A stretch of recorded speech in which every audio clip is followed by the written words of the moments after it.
اگرچہ کوئی پردیس میں رہتا ہو، نوکری کرتا ہے، اور وہ گناہ سے بچنے کے لیے کچھ ٹائم کے لیے نکاح کر لیں، ظاہر ہے ایسے لوگ ہیں کہ جو سالوں سال گھر نہیں آتے، 2 سال بعد 1 مہینے کی آفیشیل چھٹی ملتی ہے، تو اب وہ گناہ سے بھی بچنا ہے، تو وہ اس مدت کے لیے نکاح کر سکتا ہے؟ مدت کے لیے نکاح بالکل اسلام میں حرام ہے جی، چاہے وہ نکاح متع ہو چاہے نکاح مسیار ہو۔ اچھا، عرب علماء نے اس قسم کا ایک ملتا جلتا فتویٰ دیا تھا کہ جو لوگ یورپ یا امریکہ کے اندر تعلیم حاصل کر رہے ہیں تو وہ 2 یا 3 سال کے لیے وہاں کسی عورت سے نکاح کر لیں اور پھر اسے یہ رائٹ دے دیں کہ جب وہ یہاں سے جائیں گے تو وہ طلاق کا رائٹ اسے شفٹ کر دیں اور پھر وہ عورت طلاق دے دے اور یوں وہ آزاد ہو جائے گی۔ اسلام خاندانی نظام میں بلیو رکھتا ہے، اور خاندانی نظام اسی وقت وجود میں آئے گا جب آپ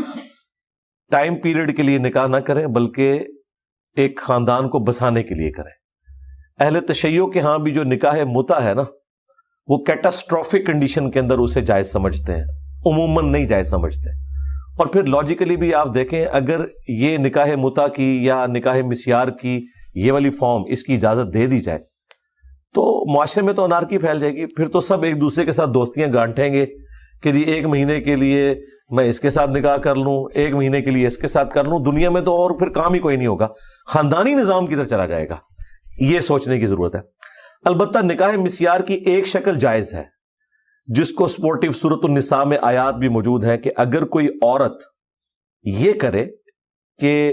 وہ کسی خاوند کے ساتھ شادی کرے پلس وہ اپنا حق اسے معاف کر دے،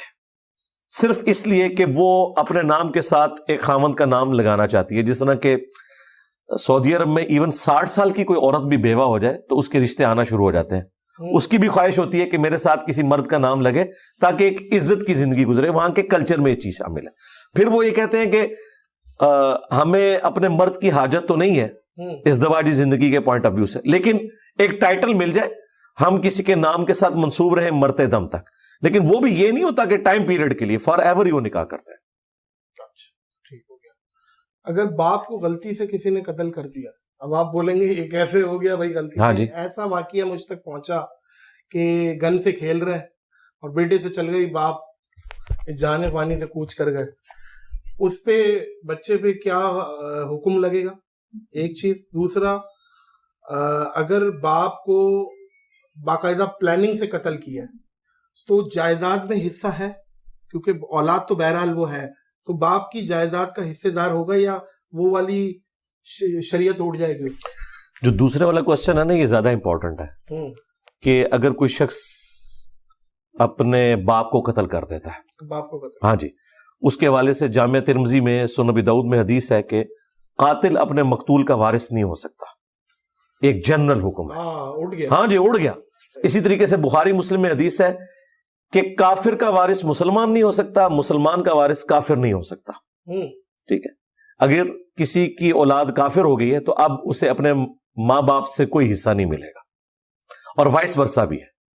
اب رہا وہ معاملہ جو قتل خطا والا ہے کہ انٹینشنلی تو قتل نہیں کیا، غلطی سے ہو گیا، تو ظاہر ہے کہ وہ تو پھر اس کیٹیگری میں فال نہیں کرے گا،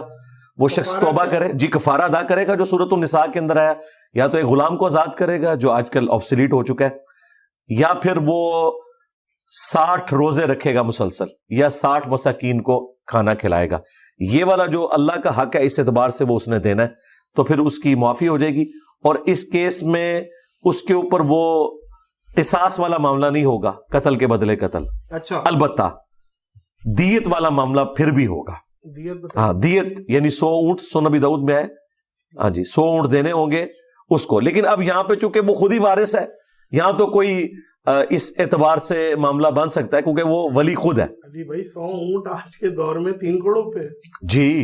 ایوریج اونٹ 3 لاکھ روپے کا، جی۔ البتہ اس میں قرآن نے اجازت دی ہے کہ اگر کوئی شخص آپس میں کچھ طے کرنا چاہتا ہے تو معروف طریقے سے اسے ایڈجسٹ بھی کر سکتا ہے، لیکن یہ باپ بیٹے کی قتل خطا کے اس معاملے میں نہیں ہے۔ عموماً جو قتل خطا ہو جاتا ہے، جیسے ایکسیڈنٹ میں کوئی گاڑی کے نیچے آ گیا یا کسی سے ہوائی فائر کر رہا تھا دوسری جگہ جا کے لگ گئی، ہاں وہ والا معاملہ الگ، لیکن وہ بلڈ منی جسے دیت کہتے ہیں وہ تو بہرحال دینی ہوگی۔ باقی چونکہ ولی وہ خود ہی بیٹا ہے اس کا معاملہ الگ ہے, اس میں صرف وہ توبہ کر لے اور باقی جو اللہ تعالیٰ کا حق ہے وہ دے لے تو وہ کافی ہے. صحیح. اگر بچپن میں ختنے نہیں ہو سکی,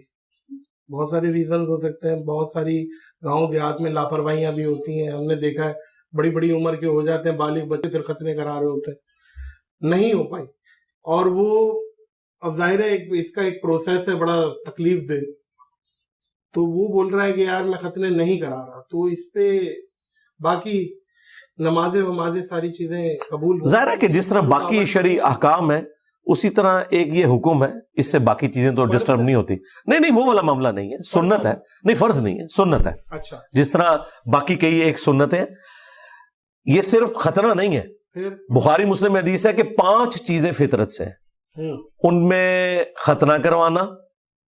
اسی طریقے سے دوسری چیز ناخنوں کا کاٹنا,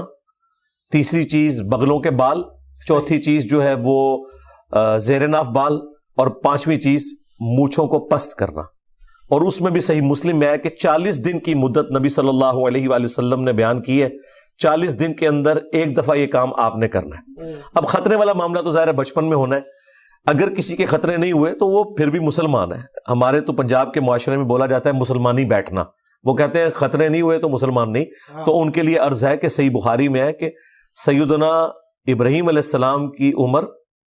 80+ تھی, 80 سال سے زیادہ تھی جب انہوں نے اپنے ختنے خود کیے تھے